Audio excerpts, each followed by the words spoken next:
Well, what can I say? This was such a phenomenal film, and when we spoke back in Toronto, I know you had really I hadn't seen the film yet, and you had downplayed, just, I'm not in it very much, and I'm like, are you insane? You were phenomenal in this movie, so congratulations. Thanks. You're welcome. Now, let's talk about just the whole premise of Briony, because, in terms of telling a lie and how it can really affect someone's life, but I think it's worse for the person who actually did it and what they have to live through. What do you think about something like that? Well, absolutely. I think that Cecilia, is played by Keira, is in the horrific position of having had the great love of her life and her great love affair destroyed by this terrible lie that is told, and James, who plays Robbie in the film, again has the same terrible dilemma.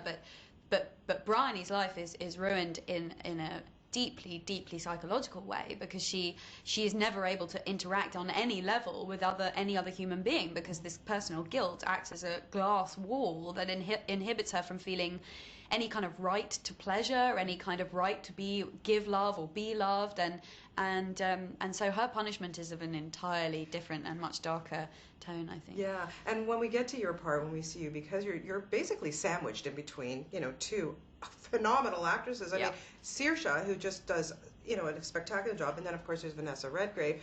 Did you get to meet either of them, or at any point? Yeah, I spent quite a lot of time with Saoirse, and because I was cast quite late in the day after they'd both been cast already, and in fact, it was so late in the day that Saoirse had already done 3 weeks' work on the film when I came along. So I was able to see all the choices that she'd made. I spent quite a lot of time with her talking about the character, the choices that she'd made, especially with movement and with voice, that were very important for me to try and create the visual sense that connected the characters. With Vanessa, it was more of a general conversation. There was less, because there's such a large gap between my section of the story and her section of the story. We could create less kind of physical continuity, but we definitely talked about the ideas at work in the film, and that was very useful, I think, for both of us to kind of expand our sense and explore the boundaries of the character.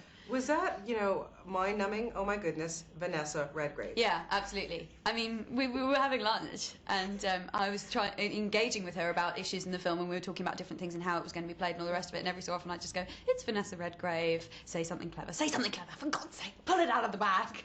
It was quite scary. Very cool. Now, it's very internal role too for you. Was that a challenge to play someone like this? Yeah, it was for me, because everything's always on the surface with me.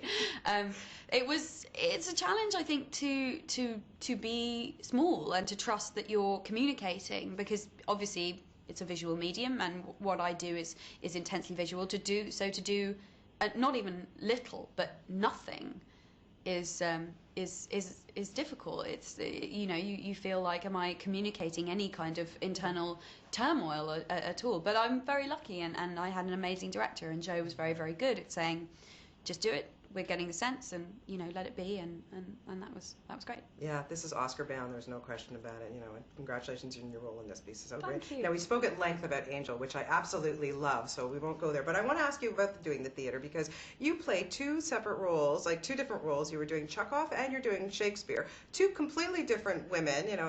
Nina and then Cordelia. My goodness. And then you get to act opposite Sir Ian McKellen. I mean, hello. Are you pinching yourself? You have bruises all over your arms. Yeah, I have a similar thing with Ian sometimes. We just did our first preview here in London, and you're obviously as much in character as you possibly can be, and focused and concentrated and all the rest of it.